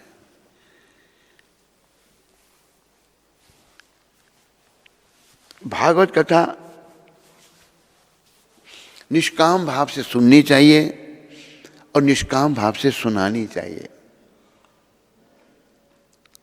ऐसा कलयुग में नहीं हो रहा। बड़े बड़े प्रवक्ता हैं, बड़ी भीड़ है उनके पास, बड़े लोग सुनते हैं, लेकिन कितने भक्त बनते हैं? कोई नहीं। क्यों? सुनाने वाला जो है वो पैसे के लिए कथा कर रहा है, भगवान की प्रसन्नता के लिए नहीं कथा कर रहा। जिसको लक्ष्मी चाहिए उसको नारायण नहीं मिलेंगे। नारायण चाहिए तो फिर निष्काम सेवा नारायण कृष्ण की करनी पड़ेगी आपको। लेकिन दुर्भाग्य, भागवत में भी लिखा, नहीं समझते वो। पैसे बना रहे हैं, बड़े बड़े बंगले बना लिए, बंगलों में रहते हैं, और कई लोग इन्हीं के अनुयायी बन जाते हैं जो बेसमझ हैं, जिनको समझ नहीं है। तो दया आएगी धर्म का पालन करने से। धर्म का पालन निष्काम भाव से, धर्म पर चलना निष्काम भाव से, विनम्र बन के, दया हृदय में धारण करके। अगर दया नहीं है तो ये समझ लो कि हमारी आध्यात्मिक प्रगति नहीं हो रही। कई हमारे शिष्य हैं, दया नहीं है, सुनेंगे भी नहीं, बात सुनाओगे तो 50 आगे से सुना देंगे आपको। दुर्भाग्य है उनका, सौभाग्य नहीं है। अगर वो अपने अहंकार को बनाए रखना चाहते हैं, चाहे कोई भी वो है, उसका सौभाग्य नहीं है, दुर्भाग्य है। समय बीतने पर पछताना पड़ेगा। जो विनम्र बन गया, जिसके अंदर विनम्रता आ गई, वो भाग्यशाली है। जिसमें विनम्रता नहीं है वो भाग्यशाली नहीं है। तो दया की बात चल रही थी। वे कुछ स्वयं ग्रहण करते तथा शेष महाप्रसाद अपने बाल सखाओं को वितरित कर देते। प्रारंभ से ही जीव अन्य जीवों के प्रति अपनी दया दर्शाने लगे। जन्म से भक्त हैं। एक कहावत है पंजाबी में, कांटे जो होते हैं जन्म से उनके मुंह तीखे होते हैं। कांटा अगर पैदा ही हो रहा है ना, अभी कांटा तो तीखा है, उसका मुंह भी तीखा है। तो जन्म से ही ये जन्मजात भक्त थे जीव गोस्वामी महाराज। बड़े प्रेम से बोलो श्रील जीव गोस्वामी प्रभुपाद की। बड़े महान हमारी संप्रदाय में ये हुए हैं। एक बार पता नहीं उस बात का वर्णन आगे है या नहीं है। एक बार वैष्णवों में आपस में थोड़ा मतलब वाद विवाद हो गया। वाद विवाद क्या हुआ, कोई कहे गंगा बड़ी है, कोई कहे यमुना बड़ी है। सबने कहा चलो श्रील जीव गोस्वामी के पास हम जाते हैं, वो निर्णय जो हमें देंगे वही हम सबको मान्य होगा, सारे वैष्णवों को। वैष्णवों की भी 4 संप्रदाय हैं। 4 संप्रदाय वैष्णव हैं। पहली संप्रदाय ब्रह्म संप्रदाय जो हमारी संप्रदाय है। दूसरी संप्रदाय कुमार संप्रदाय जो 4 कुमारों ने शुरू की। तीसरी संप्रदाय श्री संप्रदाय जो लक्ष्मी माता ने शुरू की। चौथी संप्रदाय रुद्र संप्रदाय जो भगवान शंकर ने शुरू की। चारों संप्रदाय में परम पुरुष भगवान विष्णु, भगवान कृष्ण की भक्ति बताई जाती है। चारों प्रमाणिक हैं। लेकिन ये जो ब्रह्म संप्रदाय है ये थोड़ी विशेष है। ये विशेष क्यों है? इसमें कृष्ण की भक्ति बताई है और बड़े बड़े महान आचार्य संप्रदाय में प्रकट हुए। हमारे गुरुदेव इसी संप्रदाय में प्रकट हुए। और कृष्ण की जो लीलाएं हैं ना, वैसे चारों संप्रदाय के अगर अनुयायी धाम में जाते हैं, वैकुंठ में जाते हैं, वापस मृत्यु लोक में नहीं आना पड़ता उनको। लेकिन जो गौलोक धाम है भगवान का, वहाँ कुछ विशेष लीलाएं होती हैं। क्या? एक तो गाय चारण वहाँ पर है गौलोक धाम में। एक बंसी वादन केवल कृष्ण करते हैं और कोई अवतार बंसी नहीं बजाता, केवल कृष्ण बंसी बजाते हैं। और रासलीला गोलोक धाम में होती है, सबसे दिव्य लीला है रासलीला भगवान की। तो ये विशेष बातें हैं गोलोक धाम में, उसकी सूचना इन आचार्यों ने हमको दी। तो श्रील जीव गोस्वामी बचपन से ही दया दिखा रहे हैं दूसरों के प्रति। हम बूढ़े होने जा रहे हैं, बाल हमारे सफ़ेद हो गए हैं, मृत्यु द्वार पे खड़ी है, हम दया अंदर आई नहीं मेरे, नोटिस आ गया है मेरे को, बाल सफ़ेद, आंखों की रोशनी कम है, शरीर में दर्द हैं, लेकिन दया नहीं आई दिल में, दया नहीं आई, कोई प्रगति नहीं हुई आध्यात्मिक जीवन में। तो ये बातें हमको सुन करके इनके लिए कार्य करना चाहिए। भाई मेरे दिल में दया नहीं है, चाहे पुरुष का चोला चाहे स्त्री का चोला, दया धर्म का मूल है। श्रील जीव गोस्वामी के हृदय में कितनी दया थी, बाल्यकाल से वो दया दिखा रहे हैं। भगवान को पूजा किए बिना, उनका श्रृंगार किए बिना, उनको भोग लगाए बिना कुछ भी नहीं वो लेते, कुछ भी नहीं खाते थे। और बचपन से ही वो सबके प्रति दया दिखा रही हैं, दया दर्शाने लगे। श्रील जीव कृष्ण बलराम के प्रति इतने आसक्त थे, कृष्ण बलराम की वो पूजा करते थे कि वे शयन काल में भी अपने अर्च विग्रहों को आलिंगन बध कर ही निद्रित होते थे। दोनों विग्रह जो बना उनको गले लगाकर सो जाते थे। वो आह क्या जीवन था श्रील जीव गोस्वामी का, कितना प्रेम था उनको भगवान से। निद्रित होते थे। उनके माता पिता सोचते थे कि यह मात्र एक क्रीड़ा थी, किंतु ग्रामवासी कृष्ण बलराम के प्रति जीव के प्रेम का अवलोकन कर प्रफुल्लित होते थे।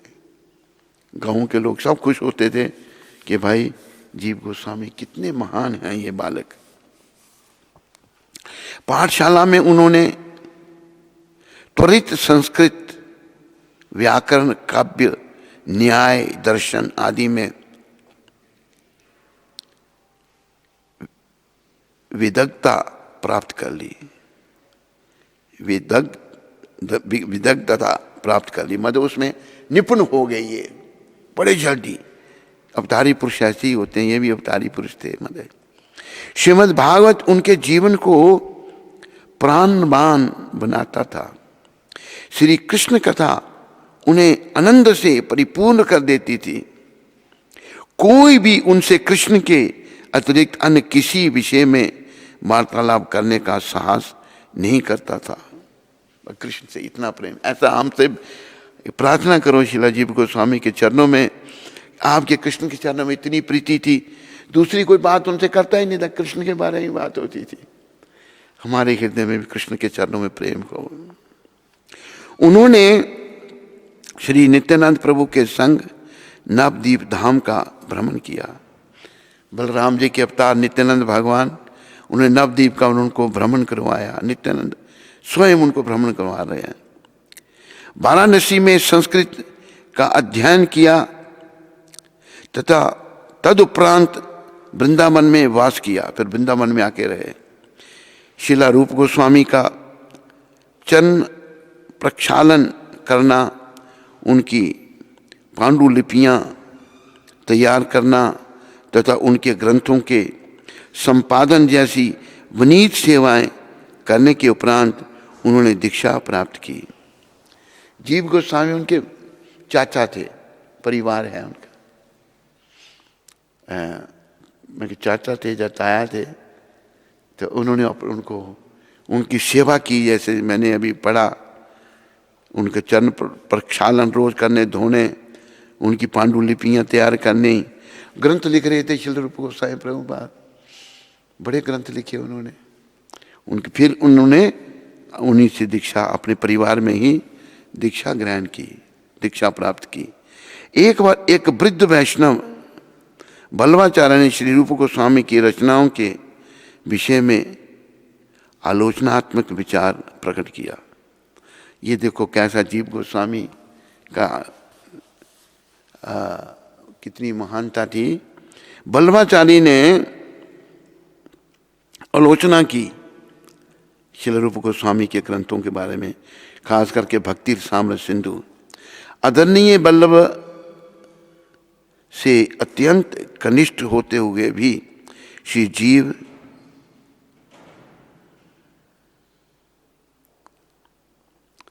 यहाँ जैसे लिखा, मैं ऐसे आदरणीय वल्लभ से अत्यंत कनिष्ठ होते हुए भी श्रील जीव धृष्टतापूर्वक अपने गुरु के पक्ष में बोले। श्रील रूप गोस्वामी ने श्रील जीव गोस्वामी को प्रताड़ित करते हुए वृंदावन त्यागने को कहा। वो बात ऐसे हुई कि वल्लभाचार्य कुछ बोल करके बोला, उन्होंने क्या बोला कि मुक्ति की चाह पिशाची है। ये भक्ति रसामृत सिंधु में लिखा है। मुक्ति की इच्छा, मुक्ति, भक्त मुक्ति नहीं चाहते, भक्त सेवा चाहते हैं भगवान की। तो वल्लभाचार्य कह रहे हैं, जो वल्लभ संप्रदाय के बड़े, वल्लभ संप्रदाय जो शंकर भगवान ने शुरू की थी, वही बाद में वल्लभ संप्रदाय बनी।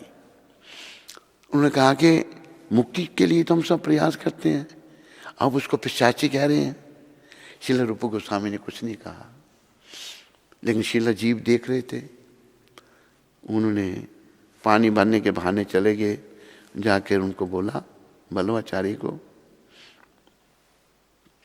कि आपने ये जो कहा उनको कि मुक्ति की चाह, मुक्ति तो हम सब चाहते हैं, उन्होंने मुक्ति को नहीं पिशाची कहा, मुक्ति चाह को, मुक्ति की चाह। तो वल्लभाचार्य समझे, हाँ मेरी गलती है।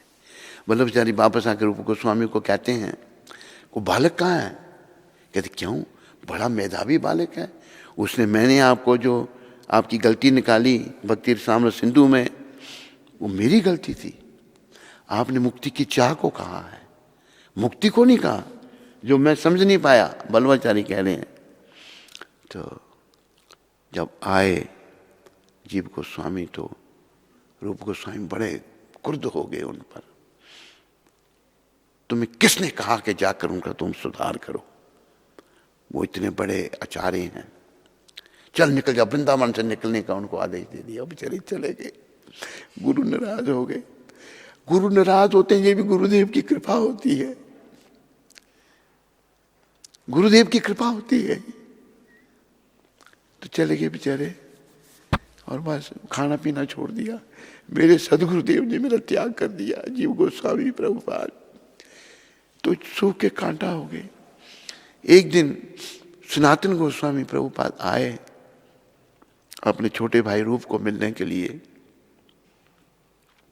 उनकी भेंट जीव से हो गई। देखा जीव कमजोर हो गए, सारी बात का पता लगा उनको कि उनके भाई श्रील रूप ने अपने शिष्य का त्याग कर दिया है। आए तो उन्होंने कहा श्रीला रूप गोस्वामी को, श्रीला सनातन, श्रीला रूप अपने बड़े भाई को गुरु के तुल्य मानते थे, शिष्टाचार बड़ी महान आत्मा है। उनको उनका चरण प्रक्षालन किया, बिठाया, उनकी आरती उतारी। श्रीला रूप गोस्वामी ने कहा कि भक्ति रसामृत सिंधु का काम कहाँ तक पहुँचा? भक्ति रसामृत सिंधु ग्रंथ सबको पढ़ना चाहिए, ये श्रीला रूप गोस्वामी द्वारा रचित है। भक्ति कैसे करनी है? देखो उस समय 500 साल पहले सारे ग्रंथ पढ़ के उन्होंने, कोई कंप्यूटर नहीं थे, कोई कुछ नहीं था, उनका सार निकाला कि सार क्या है भक्ति, ग्रंथों से अलग अलग। तो तुम्हारा ये काम भक्ति रसामृत सिंधु का कहाँ पहुँचा? कहते जब जीव था तो थोड़ा जल्दी था, अभी थोड़ा समय लग रहा है, अभी पूरा नहीं हुआ। कहते हाँ, तूने भी ये विचार किए ना, सारे जीवों का उद्धार करके अपने जीव को छोड़ना। अपने जीव को तूने छोड़ दिया, बाकी सब जीवों का तुम उद्धार करना चाहते हो। कहते मैं देख के आया हूँ जीव, वो सूख के कांटा हो गया है, देह त्याग देगा वो। तो फिर जब बड़े भाई ने कहा गुरु तुल्य, उन्होंने फिर जीव को वापस बुलाया। तो जीव गोस्वामी बड़े महान वैष्णव, बहुत महान। और श्रील रूप गोस्वामी उनके गुरु थे, जो उनके ही परिवार के हैं, एक ही परिवार है। तो ये इन्होंने जो लिखा ठीक नहीं लिखा यहाँ। आदरणीय वल्लभ से अत्यंत कनिष्ठ होते हुए भी, छोटे होते हुए भी शिलाजीव धृष्टता पूर्वक नहीं, उन्होंने तो बात उनको सुनाई, बताया भाई आपने जो मेरे गुरुजी की गलती निकाली वो ऐसे नहीं ऐसे है, तो वो भी समझे। धृष्टता पूर्वक अपने गुरु के पक्ष में बोले। श्रील रूप गोस्वामी ने शिलाजीव गोस्वामी को प्रताड़ित करते हुए वृंदावन त्यागने को कहा। नंद घाट श्री रूप की भजन कुटीर से 45 मिनट की दूरी पर वो नंद घाट था, में एक परित्यक्त मगरमच्छ के गड्ढे में रहते हुए श्री जीव गोस्वामी ने उपवास रखा था। मगरमच्छ का गड्ढा, तो उसमें जीव गोस्वामी जाके रह रहे हैं। वे केवल भिक्षा में प्राप्त गेहूं के आटे को यमुना जल में मिलाकर ग्रहण करते हुए जीवित रह रहे थे। बड़ी उन्होंने थोड़ा, जैसे यहाँ बताया है कि थोड़ा सा यमुना जल मिलाकर आटे को उसकी बाटी बना के उससे ही जीवित रह रहे थे।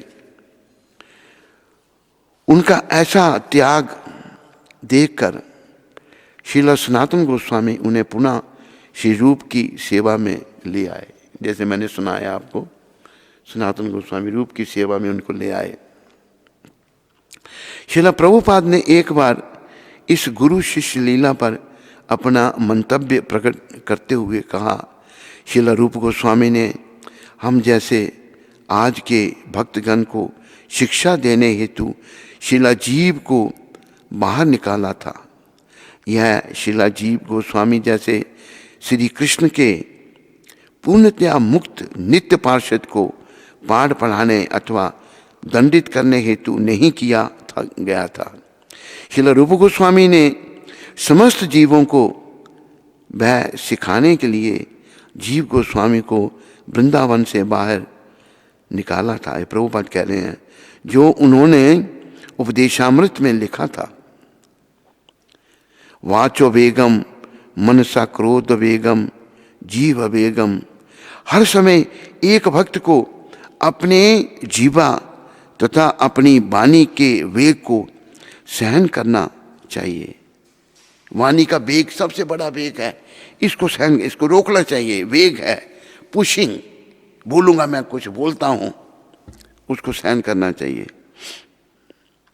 तथा सदैव विनम्र रहना चाहिए, खुद विनम्र रहना चाहिए। तृणादपि सुनी चेना। तो गलती तो ठीक निकाली थी जीव गोस्वामी ने, लेकिन रूप गोस्वामी को अच्छा नहीं लगा। ये वेग है इनका, क्यों गलती निकाली, खुद भी समझ लेते वो सारी बात। तो उन्होंने उनको दंडित किया, श्रील जीव गोस्वामी को। श्रील रूप गोस्वामी एवं श्रील सनातन गोस्वामी के तिरोधान के उपरांत श्रील जीव गोस्वामी नवद्वीप, वृंदावन तथा जगन्नाथपुरी के समस्त वैष्णवों का पथ प्रदर्शन करने हेतु गौड़ीय संप्रदायाचार्य बन गए। तो जब श्रील रूप श्रील सनातन धाम को चले गए, उसके बाद फिर जीव गोस्वामी को ये कार्य सौंपा गया, सारे वैष्णवों का मार्गदर्शन श्रील जीव गोस्वामी करते रहे। इनको ये पद मिला, इतने महान थे ये। संप्रदाय करने के हेतु गौड़ीय संप्रदाय बन गए। यद्यपि वह सर्वमान्य अग्रणी थे, वे सर्वदा समस्त जीवों के एक वनीत सेवक के समान व्यवहार करते थे। सबके प्रति बड़ा व्यवहार उनका था। गुरुदेव ने उनको ऐसा पक्का बना दिया था रूप गोस्वामी ने। जब भी बंगाली वैष्णव वृंद वृंदावन की यात्रा हेतु आते, वे प्रेम पूर्वक उनका स्वागत करते, उनके लिए सुख कर निवास कक्ष एवं प्रसाद का प्रबंध करते तथा ब्रजमंडल परिक्रमा पर उनका मार्गदर्शन भी करते। एक प्रकांड संस्कृत विद्वान श्रील जीव गोस्वामी अपने मन में संस्कृत श्लोक रचते तथा बिना कोई परिवर्तन किए उसे लिख देते। लिखने का अभिप्राय है वे एक धातु की शलाका द्वारा तालपत्रों पर उन्हें स्थायी रूप से उत्कीर्ण कर देते। अंकन की इस विधि में मिटाने, संपादन करने, पुनः लिखने अथवा मात्राओं को सुधारने जैसी कोई संभावना नहीं रह जाती थी। इतने विद्वान थे ये। तथापि प्रत्येक श्लोक छंद, लय, काव्य एवं अर्थबोध की दृष्टि से एक परिपूर्ण अमूल्य मणि सम होता था। वे भारतीय इतिहास के महानतम दार्शनिक थे। समकालीन संस्कृतज्ञ उन्हें अब तक संभूत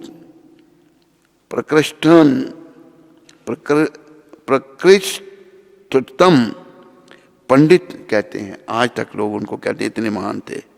श्रील जीव गोस्वामी गोस्वामियों में सर्वाधिक न्यून वयस्क वरंच सबसे रचनात्मक लेखक थे। उन्होंने विस्मयाकुलक 50 लाख संस्कृत पदों, लगभग 25 ग्रंथ की रचना की। देखो इतने महान थे। उनके ग्रंथ सिद्ध करते हैं कि श्री चैतन्य के दर्शन, वैदिक ज्ञान का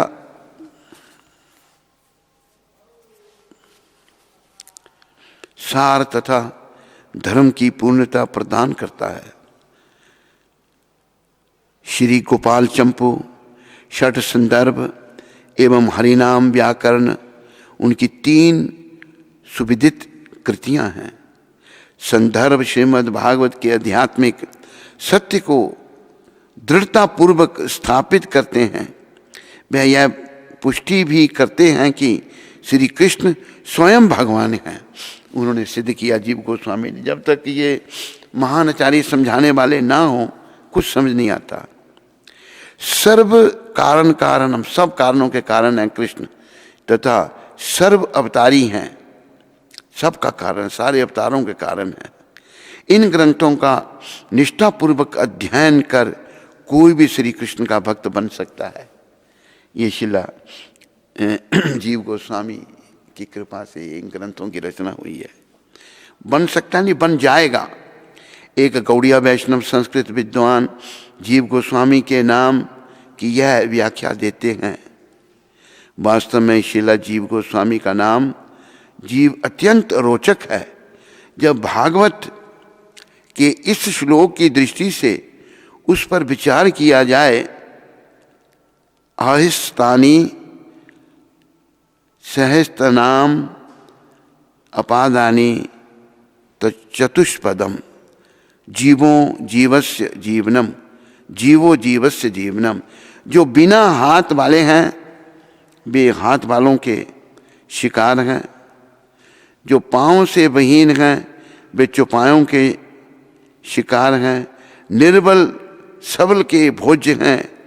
और यह सामान्य नियम है कि एक जीव दूसरे का भोजन बना है। जीव का एक अन्य अर्थ है कि वह जो दूसरों को जीवन प्रदान करता है। अतएव जीव गोस्वामी ने अपने 25 ग्रंथों में जो दिव्य ज्ञान दिया है वह सब भक्तगण को जीवन प्रदान करता है। शिला जीव का एक अन्य नाम है जीवक। वह जिसके कारण जीव भावातिरेक पूर्ण ध्वनियाँ निकाल सकते हैं।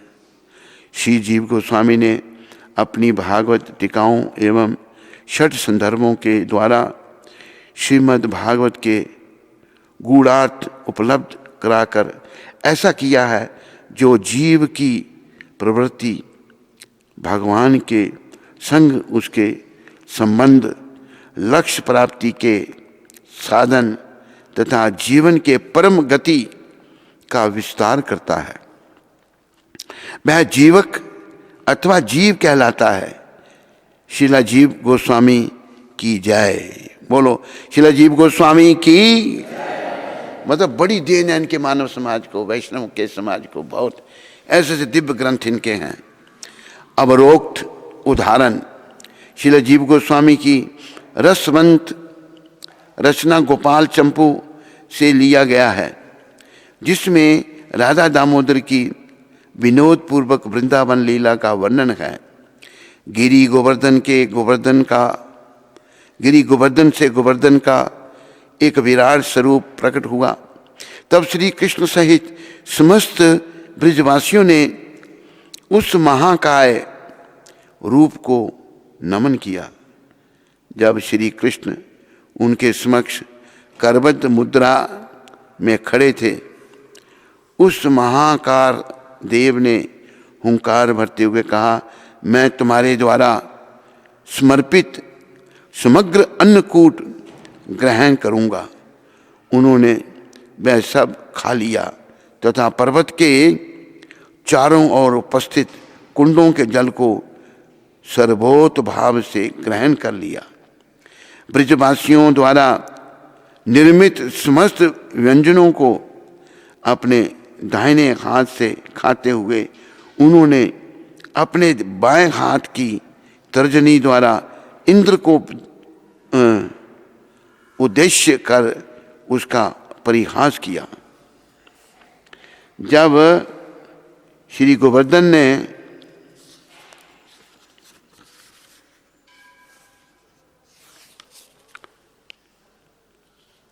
आनो रे कहते हुए और लेने के लिए अपने हाथ फैलाए, तब गोपगण वहां से भाग खड़े हुए।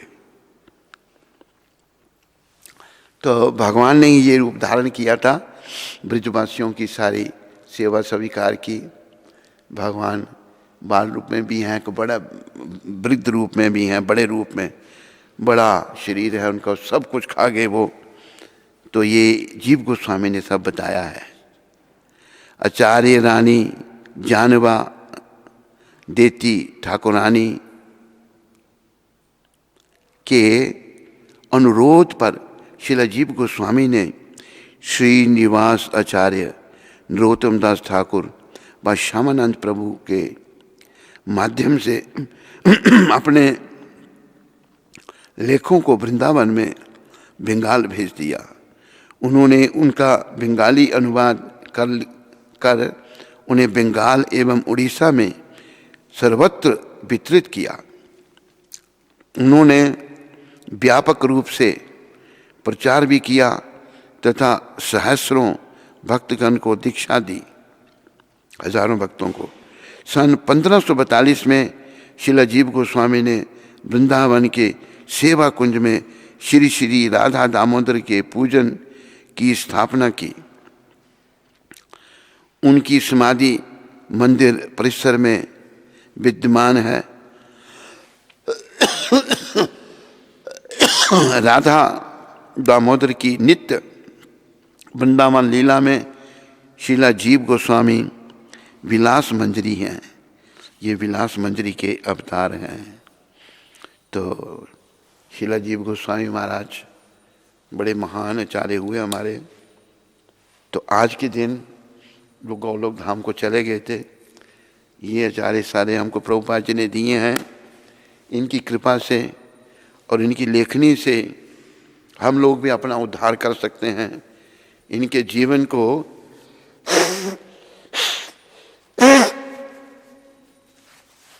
पढ़ने व सुनने से हमारी अंतरात्मा शुद्ध होती है, क्योंकि ये बड़ी शुद्ध आत्मा है, बड़ी महान आत्मा है। तो मैं वो बात सुना रहा था, बीच में रह गई थी, वो मैं जीव गोस्वामी के बारे में बता दूं कि आपस में विवाद हुआ वैष्णवों में। तो सब जीव गोस्वामी के पास आए कि वो जो निर्णय देंगे, उनके पास आए और कहा गंगा बड़ी है जो यमुना। तो श्रील जीव गोस्वामी ने गंगा मैया की बड़ी स्तुति की, बहुत उनको तो बड़ी स्तुति की, गंगा के सब गुण बताए, गंगा पावन करने वाली हैं, पृथ्वी पर आई हैं। महाराजा भगीरथी की कृपा से भगीरथी गंगा स्तुति की जब गंगा की, तो गंगा के अनुयायी सोचने लगे गंगा बड़ी होंगी। फिर यमुना जी की स्तुति की उन्होंने।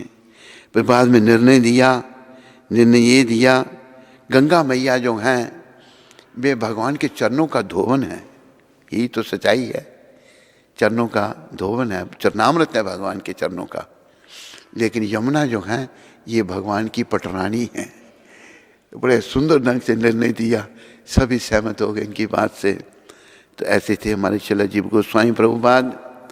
आज के दिन ये धाम में चले गए, तो इनकी कृपा हमको चाहिए कि धाम से हमको ये आशीर्वाद दें ताकि हम सब लोग भक्ति में लग जाएं और अपना जीवन सफल करें। इन्हीं शब्दों के साथ मैं आगे यहाँ जीव गोस्वामी के जीवन को और आगे ना बोल करके अभी प्रभुपाद जी का शिक्षामृत पढ़ूंगा।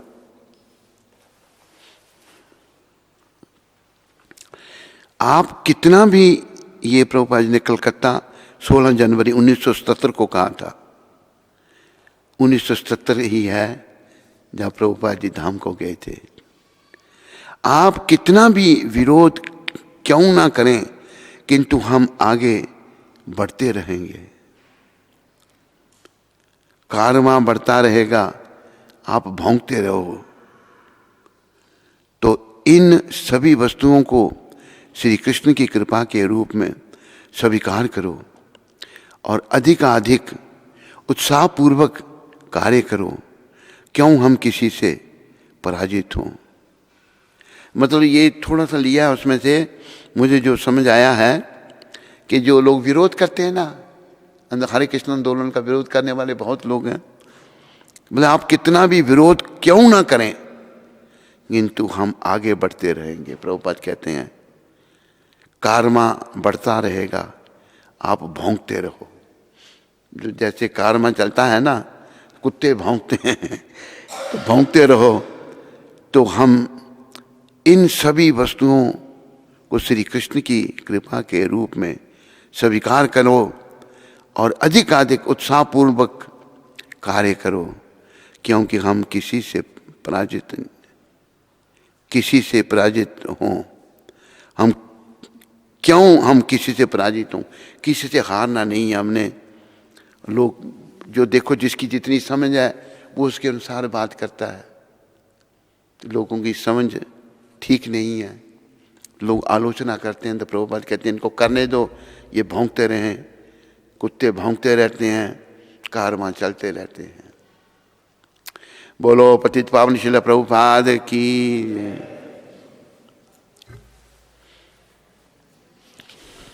सुमन जमवाल जी गढ़ी, सुमन जमवाल माता गढ़ी उधमपुर से। हरे कृष्ण गुरु महाराज जी के चरणों में कोटि कोटि दंडवत। महाराज जी, आपने 14 तारीख को मुझे आशीर्वाद दिया था, मुझे बहुत अच्छा लगा। आज मेरे बेटे का जन्मदिन है, उसने भी 12वीं कर ली है। आप उसको भी आशीर्वाद दें कि वो भी कृष्ण भक्त बन जाए। सुमन माता, तुम्हारे बेटे के लिए भी हमारी भी शुभकामनाएं हैं। आज उसका जन्मदिन है।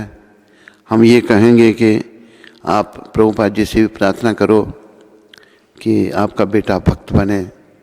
भक्ति ही जीवन है, अगर कोई भक्त नहीं है तो जीवन बेकार है। हरे कृष्णा। बस एक ही प्रश्न।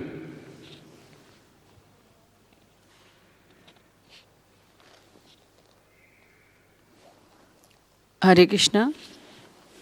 तो आज पुणे से श्रीमान ऋषि कुमार जी ने गुरु महाराज की सेवा में सेवा भेजी है, तो उनका और उनके परिवार का श्रील प्रभुपाद आश्रम उधमपुर के सभी भक्तों की ओर से बहुत बहुत धन्यवाद। हरि बोल।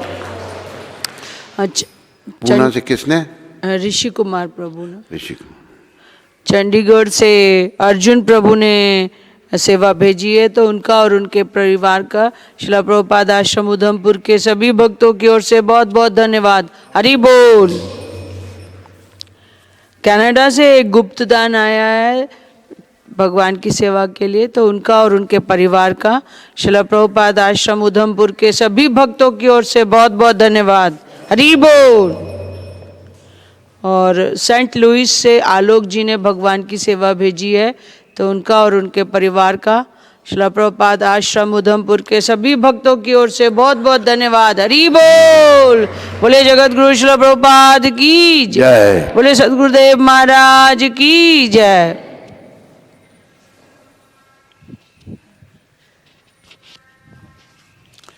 उधर बाद में क्यों हो रहा है भाई?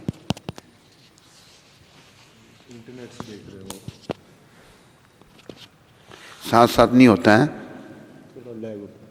थोड़ा। अच्छा, बस स्कंद पुराण में तुलसी देवी की प्रशंसा इस प्रकार की गई है। मैं तुलसी